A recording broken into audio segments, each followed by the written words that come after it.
Buenas.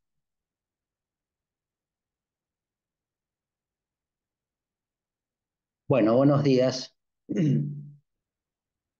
Vamos a empezar con esta presentación de insuficiencia respiratoria, que dentro del capítulo de hipoxia e hipoxemia aclararía un poquito más los mecanismos de producción de la misma.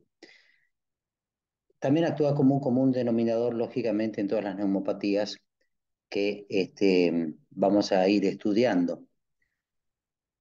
Teniendo en cuenta entonces la clasificación de las hipoxias y, digamos, el contenido arterial de oxígeno y todo lo que refiere a la hipoxemia con los índices de oxigenación correspondientes, damos inicio entonces a esta clase de insuficiencia respiratoria.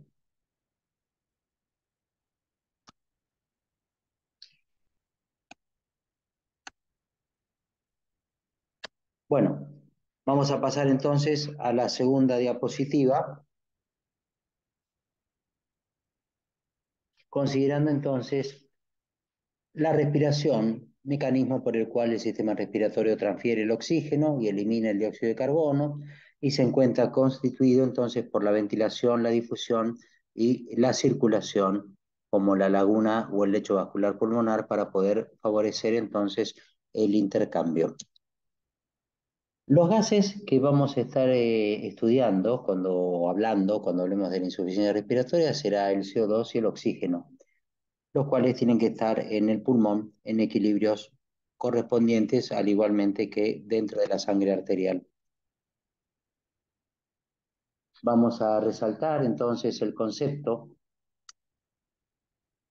de la presión parcial de oxígeno, que multiplicada 0,21, que es la fracción infuriada, multiplicada por la presión ambiental, entonces nos va a dar en consideración que la presión parcial de oxígeno ambiental es de 159,6 milímetros de mercurio. Lo mismo ocurre como el nitrógeno, considerando que es un gas inerte. Tengamos presente que 47 milímetros de mercurio es la presión del vapor de agua, que la presión atmosférica menos la presión del vapor de agua siempre nos va a dar un número que va a ser 713 milímetros de mercurio. Vamos a seguir teniendo en cuenta que la sangre venosa, con muy poca carga de oxígeno, entra en la membrana alveolo-capilar, se enfrenta con el gas alveolar y se realiza entonces el intercambio por el efecto de difusión, liberando la gran cantidad de CO2 que la sangre arterial la sangre arterial va a venir teniendo para ir cargándose de oxígeno y retornar al corazón a través de las venas pulmonares enriquecida entonces en oxígeno con una presión parcial correspondiente, que va a ser alrededor de 100 milímetros de mercurio, como lo vemos acá. A lo largo de toda esa circulación, entonces va a ir cayendo por el suministro del oxígeno a los tejidos. Entonces va a ir cayendo entonces la presión parcial de oxígeno a nivel arterial. En lo que respecta al dióxido de carbono, el mismo se produce por metabolismo en la célula, lo toma la sangre, entra en el torrente sanguíneo, lógicamente, a través de la arteria pulmonar, entonces va a ir al lecho vascular pulmonar, donde hace el intercambio en la membrana hematogaseosa y el gas viciado en dióxido de carbono es expirado. Aquí tenemos un gráfico que nos representa entonces la eliminación del CO2 a través del volumen de ventilación alveolar, donde tenemos que la presión parcial de dióxido de carbono arterial va a ser igual al CO2 producido en mililitros por minuto, multiplicándolo por 0,8, que es una constante, sobre la ventilación alveolar en litros por minuto. Si queremos descender la presión parcial de dióxido de carbono arterial, deberemos aumentar el denominador incrementando ese volumen de ventilación alveolar. 4 dividido 2 es 2, 4 dividido 3 es 1, o disminuir entonces el CO2 producido por la célula a través del metabolismo. En lo que respecta al oxígeno, nuevamente tenemos esa cascada del gradiente de presión de oxígeno respirando aire ambiental, donde en la atmósfera esa presión parcial de oxígeno atmosférico de 150 milímetros de mercurio, va a caer en la zona alveolar a 100 milímetros de mercurio y va a ir perdiendo por efectos de difusión, admisión venosa y el cociente, consumo de oxígeno sobre el output cardíaco, cantidad de oxígeno o presión parcial de oxígeno arterial, porque se encuentra entregándolo permanente a la célula para que conforme el metabolismo, como hemos dicho en las clases iniciales. Un poquito más de lo mismo, un esquema para ver con cuánta presión de dióxido de carbono llega a la sangre para realizar intercambios, cómo se carga, perdón, de oxígeno. Lo mismo acá con el CO2, más de lo mismo. Analicemos un poquito esta imagen para posteriormente refrescar que el tiempo de enfrentamiento, de tránsito del hematíe por el capilar pulmonar, en la normalidad no va a superar los 0,75 segundos o 75 milisegundos. Fíjense que prácticamente a la mitad de su enfrentamiento, en estos 75 milisegundos, la curva de oxígeno aumenta ostensiblemente hasta alcanzar a 100 milímetros de mercurio, mientras que antes de la mitad de la trayectoria, cómo cae el CO2 a nivel arterial. Aquí tenemos 3 pacientes que van a tener 8.000 mililitros de volumen minuto. El volumen minuto del paciente va a ser igual al volumen corriente por la frecuencia respiratoria. Veamos nosotros que en aquellos pacientes que se encuentran taquipneicos y con un volumen corriente bajo, alcanzamos los 8.000 mililitros con una respiración rápida, superficial, que semiológicamente se la puede llegar a observar tranquilamente. Paciente taquipneico y respirando muy superficialmente. Fíjense ustedes en gris cómo está marcado el volumen de ventilación alveolar. 8.000 mililitros también lo vamos a tener en un paciente eumneico que esté respirando 500 mililitros de volumen corriente. Vamos a ver nosotros cómo aquí el volumen de ventilación alveolar va a ser adecuado. Y vamos a ver que 8.000 mililitros también lo va a manifestar o lo va a tener un paciente que se encuentra respirando a 8 respiraciones por minuto con 1.000 mililitros de volumen corriente, con un volumen de ventilación alveolar sumamente alto. En este caso, aquí vamos a tener que el paciente se encuentra totalmente bradypneico. Lo interesante de esta placa es justamente que los 3 volúmenes minutos respiratorios son correctos, pero que en base a la frecuencia respiratoria y al volumen corriente cambiados en los 3 pacientes, tenemos el volumen de ventilación alveolar. Aquí tenemos muy bajo volumen de ventilación alveolar, que no alcanza a la oxigenación correcta, mientras que tenemos un alto volumen de ventilación alveolar que no alcanza al lavado correcto del CO2 alveolar. Y aquí tenemos en el punto medio un volumen de ventilación alveolar lógico, coherente, para tener una buena PO2 arterial y una buena PCO2 arterial. O sea que es muy importante considerar la frecuencia respiratoria y los volúmenes corrientes cuando estamos frente a volúmenes minutos respiratorios importantes o lógicos. Esto lo hemos hablado en clases anteriores y vamos a hablar sobre alteraciones de la difusión, que son alteraciones del movimiento del oxígeno y del dióxido de carbono a través de la membrana alveolo-arterial. Tengamos presente que esta definición se encuentra en íntima relación con qué ley, con la ley de Fick. La celeridad del gas a través de una membrana es directamente proporcional a la diferencia de presiones a ambos lados de la membrana, directamente proporcional a esa superficie de intercambio y hagamos nombre a la capacidad residual funcional, e inversamente proporcional al espesor de la membrana. Las alteraciones de la difusión es un mecanismo que actúan predominantemente en la insuficiencia respiratoria crónica, pero menos en la insuficiencia respiratoria aguda. La ley de Fick, este es el enunciado, que lo habíamos dicho anteriormente. Esta es la difusión normal en el tiempo de enfrentamiento del oxígeno a la membrana alveolo-capilar o del hematíe.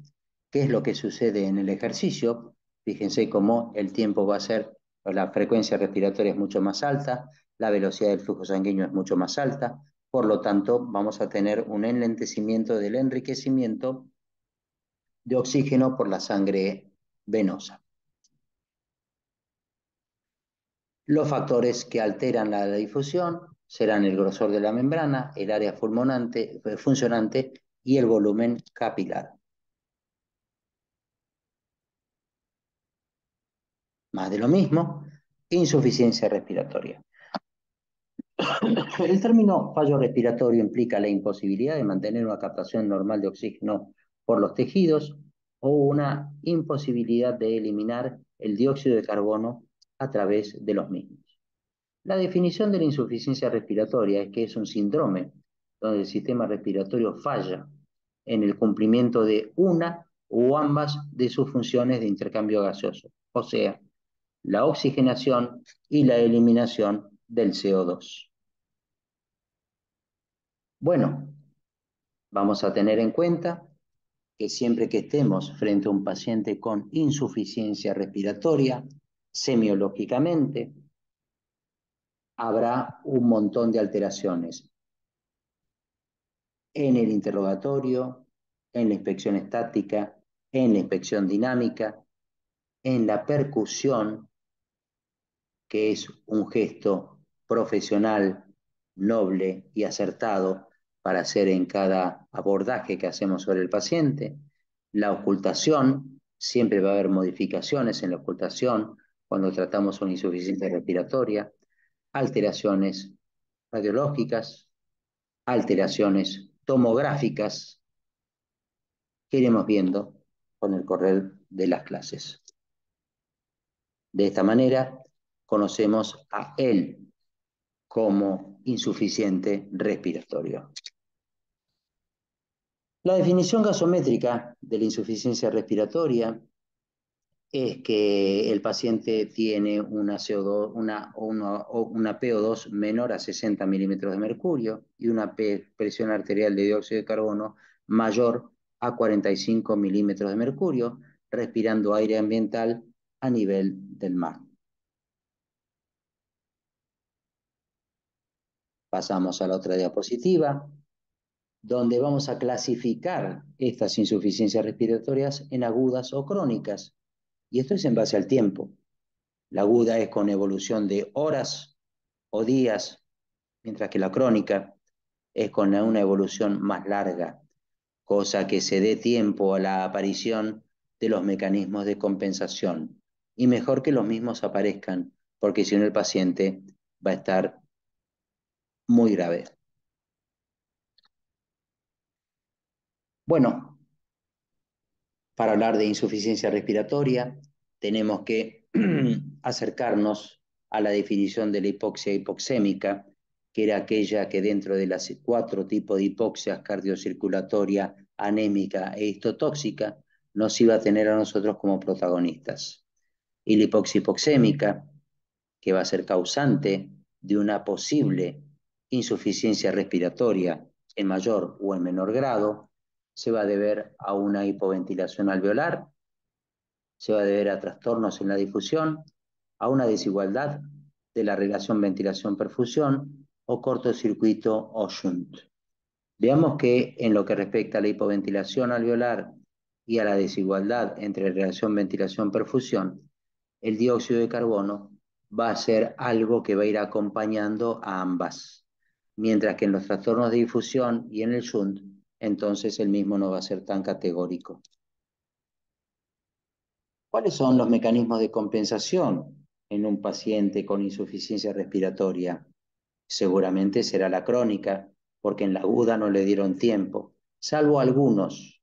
Esos mecanismos de compensación, algunos que aparecen en insuficiencia respiratoria aguda, será el aumento del gasto cardíaco, será la redistribución de ese gasto cardíaco, aumento en la concentración de hemoglobina o eritropoyetina, lo cual ocurre más tardíamente, aumento en el número de capilares y aumento de la extracción de oxígeno a nivel de los tejidos.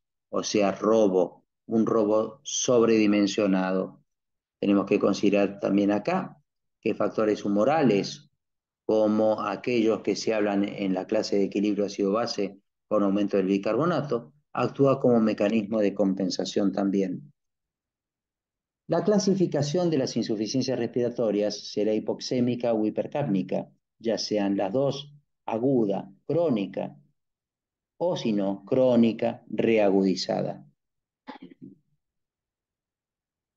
La insuficiencia respiratoria hipoxémica es aquella que va a estar acompañada de una PO2 menor a 60 milímetros de mercurio, respirando una FIO de 0,21 o 21%, con una presión arterial de dióxido normal de carbono normal o baja.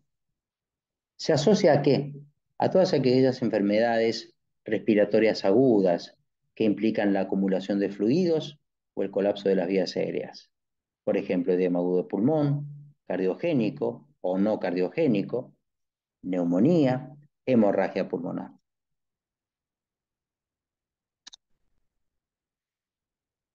Hipoxemia en la insuficiencia respiratoria, las causas, como dijimos, iba a ser la hipoventilación, alteración de la relación ventilación-perfusión, shunt, alteración de la difusión, siendo la de mayor resorte kinésico la alteración BQ, por ser responsable de la baja PO2 arterial que se agrava en las enfermedades obstructivas, las restrictivas y el distrés respiratorio. La detección, presencia de cianosis, signos cardiovasculares como taquicardia y efectos sobre el sistema nervioso central como confusión mental. La hipoxia tisular, generada por consecuencia.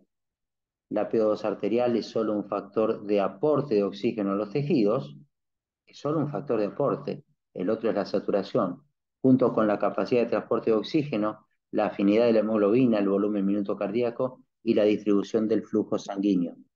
Los tejidos más vulnerables a la hipoxia son aquellos del sistema nervioso central y el miocardio, y la cesación del flujo a la corteza produce la alteración de la función en 6 segundos, una pérdida de conciencia de 10 a 20 segundos en 10 o 20 segundos y cambios irreversibles en 3 y 5 minutos.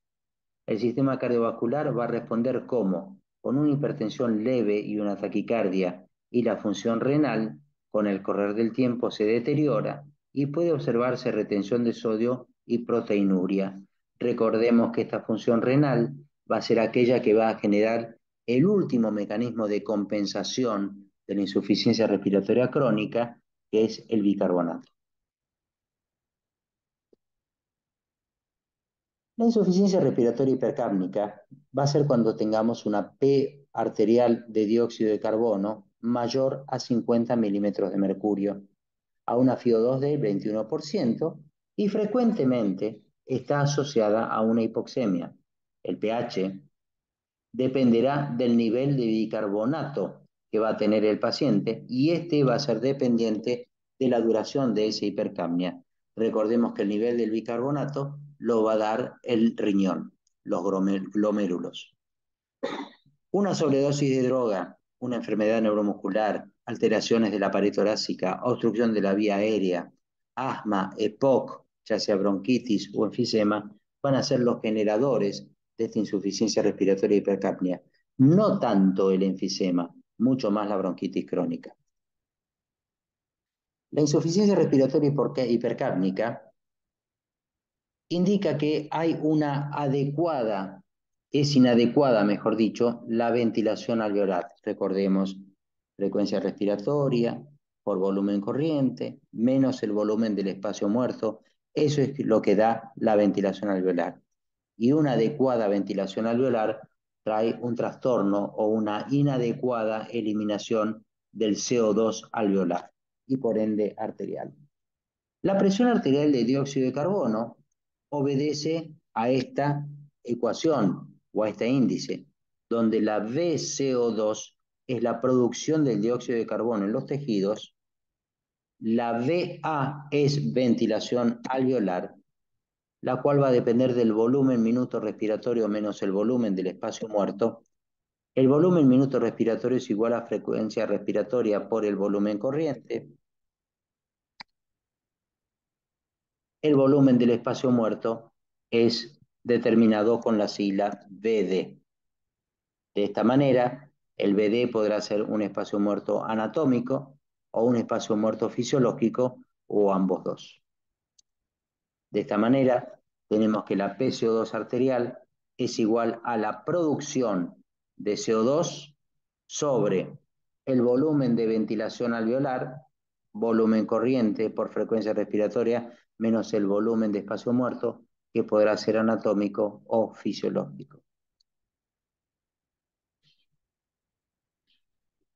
Dentro de la insuficiencia respiratoria hipercápnica, la reducción de la ventilación alveolar puede ser debida a una disminución del volumen minuto respiratorio, estaremos frente a lo que se llama hipoventilación absoluta, o a un aumento del volumen de espacio muerto, estaremos frente a lo que se llama una hipoventilación relativa. Tanto la absoluta como la relativa van a ser de injerencia kinésica absolutamente. La distinción entre la insuficiencia respiratoria hipercápnica aguda y crónica la vamos a tener en que la aguda, la compensación de los gases en sangre es mucho menos eficiente y el pH suele estar por debajo de 7.3. Habrá que esperar a que se cronifique el proceso y que el riñón responda para que al llegar a la insuficiencia respiratoria crónica, la compensación renal determina que el pH se acerque a lo normal o se normalice prácticamente gracias a la existencia del ion bicarbonato.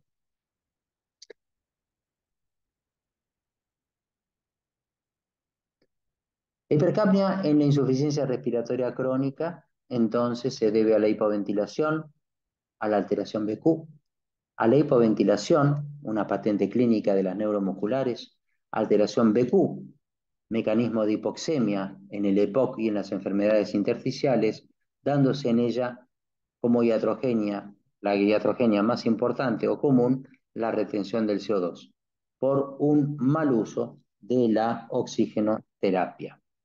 Y esto lo vemos en este marcado marrón de la filmina que no tienen más que leerlo.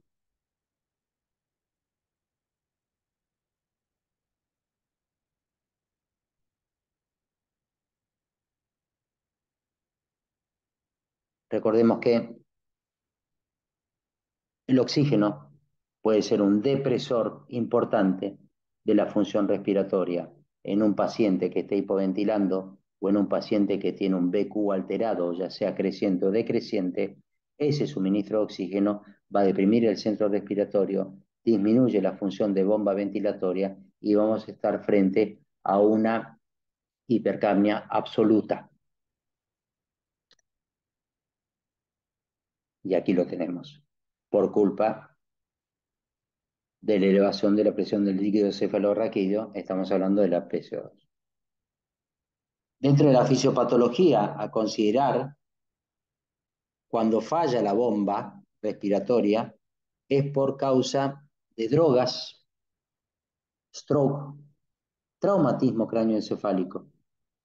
Cuando tenemos alteraciones de la médula espinal o neuromusculares, Guillain-Barré, miastenia gravis, traumatismos medulares, alteraciones de la pared torácica, tórax inestable, por un traumatismo torácico, por ejemplo, cifoescoliosis, escaras torácicas, lógicamente, esclerodermias, trastornos en la vía aérea, parálisis de cuerdas vocales, estridores o estenosis traqueales y laringospasmo.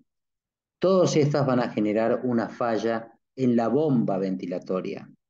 Y cuando estamos hablando de una falla pulmonar, es la falla respiratoria propiamente dicha, por alteración de las vías aéreas inferiores pulmonares, asma, EPOC, tromboembolismo pulmonar, distrés respiratorio, neumonía, hemorragia alveolar o cardiovasculares, insuficiencia cardíaca o alteraciones vasculares simplemente. La clasificación de las hipoxias, tenemos las tres clásicas del libro. Uno, que es la de oxigenación, tipo 2 de ventilación, tipo 3 las mixtas. Dentro de la de oxigenación o la tipo 1, alteraciones del BQ, shunt intrapulmonar de derecha a izquierda. Y las causas son estas que estamos escribiendo acá. Distrés asma, EPOC-TEP, hipertensión pulmonar, atelectasias, neumotórax, fibrosis intersticial, edema agudo de pulmón, neumonía. Mientras que la tipo 2 van a ser de ventilación. Y aquí estamos hablando de la bomba respiratoria. Es hipoventilación alveolar y aquí hay afectación del sensorio. Por ejemplo, ACV, un AVE, efectos farmacológicos, neurolépticos y anestésicos, ELA, esclerosis lateral amiotrófica, Guillain-Barré, miastenia gravis, lesiones musculares altas.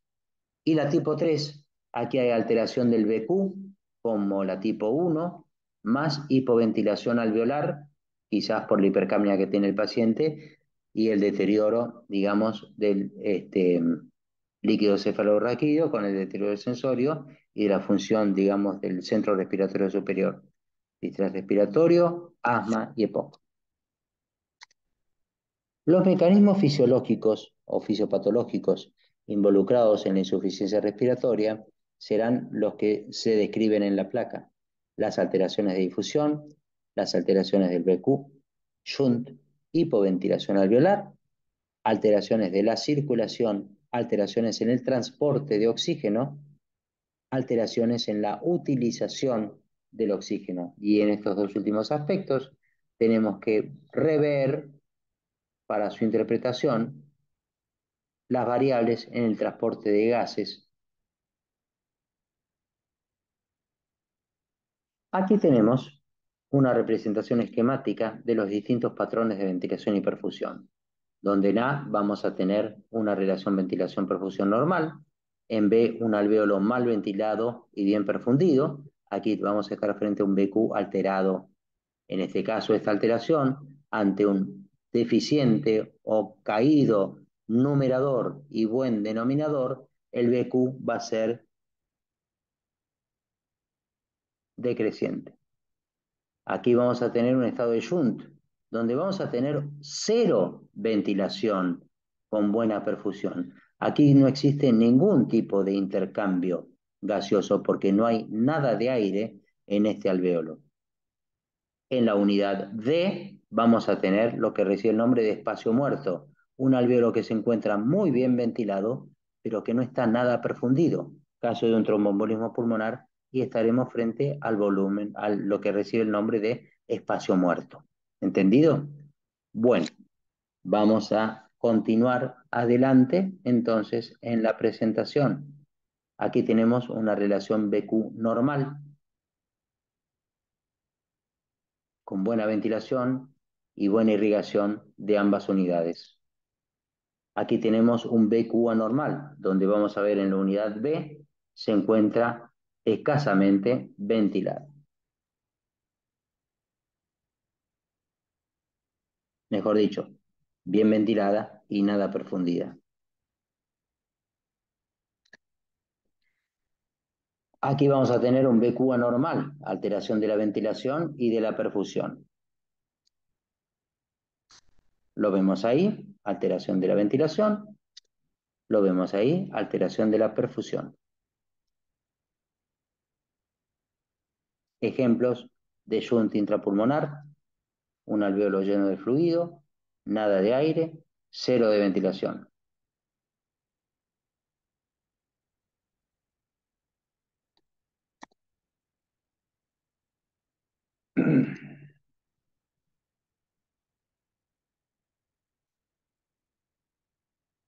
Con la administración de oxígeno podemos llegar a mejorar algunos aspectos.